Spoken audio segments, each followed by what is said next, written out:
arkadaşlar, kanalıma hoş geldiniz. Bugün orkidelerle ilgili güzel bir paylaşımım olacak sizlerle arkadaşlar. Bu orkidemi önceki videolardan hatırlarsınız. O yüzden özellikle bu orkide ile ilgili sizlerle video paylaşmak istedim. Daha önceden bununla ilgili 2 tane video hazırlamıştım, paylaşmıştım. Yukarıdaki linke tıklayarak bunlara ulaşabilirsiniz arkadaşlar. Bu orkideyi çiçeksiz olarak 10 liraya almıştım. Videoda da bunu göreceksiniz zaten. 10 liraya aldığım bu çiçeksiz olan orkidemin şu anki halini sizlerle paylaşmak istedim. Ve nasıl bu şekilde bu kadar çok dal oluştu bunu sizlere açıklamak istedim. Şöyle öncelikle dalları görmenizi istiyorum. Bakın 1, 2, 3, 4, 5, 6 tane şu an için 6 tane dal var. Şöyle köklerini de göstermek istiyorum. Bakın kökleri de gayet canlı. Şuradan da yine anlayabilirsiniz. Saksısını yeni değiştirdim bunun. Çok fazla köklendiği için yeni saksıya almış olmama rağmen bakın kökler çok güzel yayılmaya başladı. Şöyle görebilirsiniz arkadaşlar. Bu orkidenin çok sağlıklı ve iyi bir gidişata sahip olduğunu gösteriyor. Bu orkideyi dediğim gibi 10 liraya çiçeksiz olarak almıştım. Daha önceden sizlere paylaştığım videomda bunun dal budamasını yapmıştım arkadaşlar. Dallarını budadıktan sonra ise bakın çok güzel gelişti ve 6 tane çiçek dalı oluştu şu anda. Bu çiçek dallarını oluşturmak için daha önce aslında sizlerle video paylaşmıştım. Aloe vera kullanarak çiçek dalı ve keyiki elde etme çok avantajlı, çok hızlı bir şekilde çiçek dalı ve keyiki elde edebiliyorsunuz. Ve özellikle bu zamanlar tam ideal zamanlar. Normalde sürekli hani ne zaman yapabiliriz, ne zaman yapınca sonuç alabiliriz gibi sorular aldım. Özellikle bu sonbahardan başlayıp böyle ilkbahara kadar bu uygulamayı yapmanız çok avantajlı olur. Yaz döneminde ise orkideler çok fazla sıcak olduğu için, sıcak havaları sevmediği için uykuya yatarlar. Dal gelişimi ve keiki gelişimi söz konusu olmaz. Fakat bu zamanlarda yaptığınızda kesinlikle sonuç alırsınız arkadaşlar. Nasıl yapacağımıza hemen kısaca değinmek istiyorum. Bakın aloe veram var burada. Aloe vera'nın bir dalını koparıyorum bu şekilde. Sonra aloe vera'nın sadece bakın daha önceden yaptığım uygulamada dalın üzerine takarak aloe vera'dan çiçek dalı ve keiki elde etmiştim arkadaşlar. Hatta yukarıdaki linke tıklayarak onları da görebilirsiniz. Fakat artık dalın üzerine takmak yerine sadece bu şekilde uygulama yapıyorum. Bakın boğum yerlerine şöyle aloe verayı sürüyorum sadece. Bu uygulamayı her gün yapabilirsiniz. Bu uygulama daldaki boğum yerlerinin gelişim göstermesine, beslenmesine sebep olduğu için, nemlendirdiği için böyle gelişim gösteriyor ve hemen kısa bir süre içerisinde dallar oluşmaya başlıyor arkadaşlar. Aynı şekilde keiki de elde edebilirsiniz. Bakın şu orkidemi de göstermek istiyorum. Özellikle bu orkideleri göstermemin sebebi bu uygulamaları, bu videoları daha önce sizlerle paylaşmış olmam. Bakın bunun da videosu var yine kanalımda. Bu böyle ölmek üzere olan bir orkidenin üzerindeki bir keikiydi. Yukarıdaki linke tıklayarak buna da ulaşabilirsiniz arkadaşlar. Bakın ayırmıştım.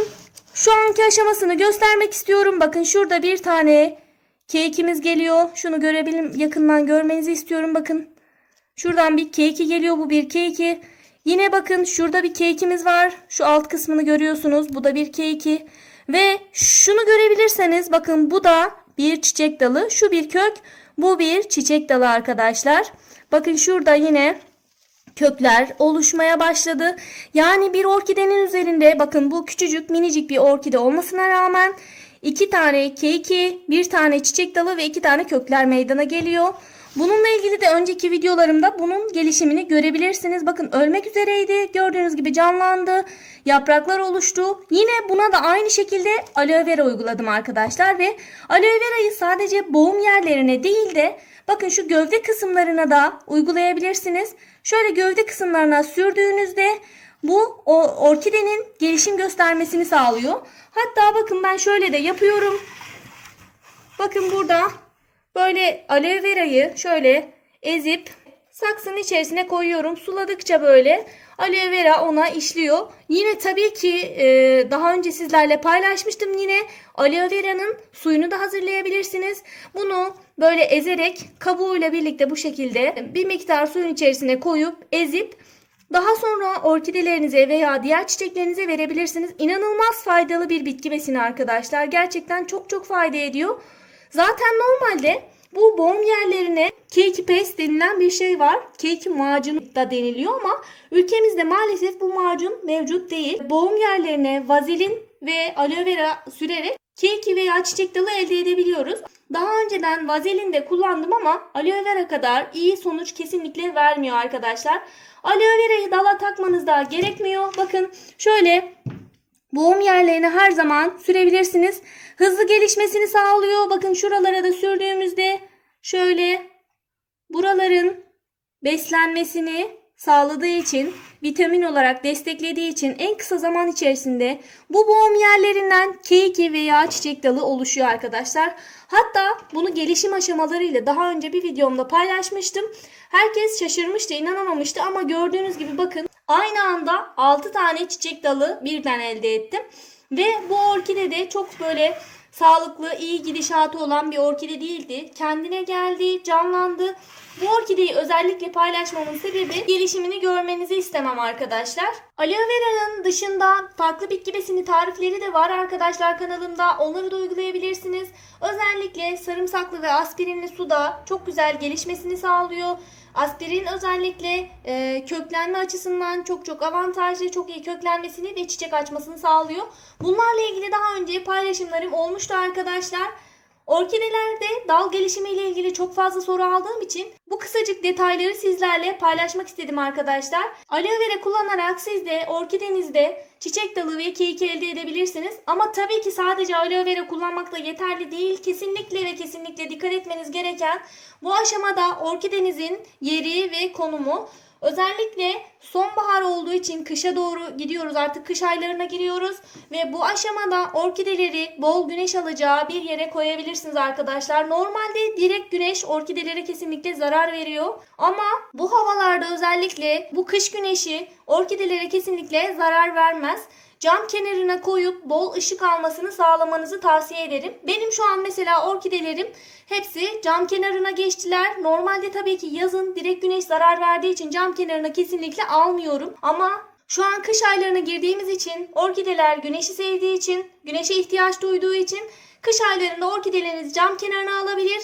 Böyle bol bol ışık almasını, güneş almasını sağlayabilirsiniz.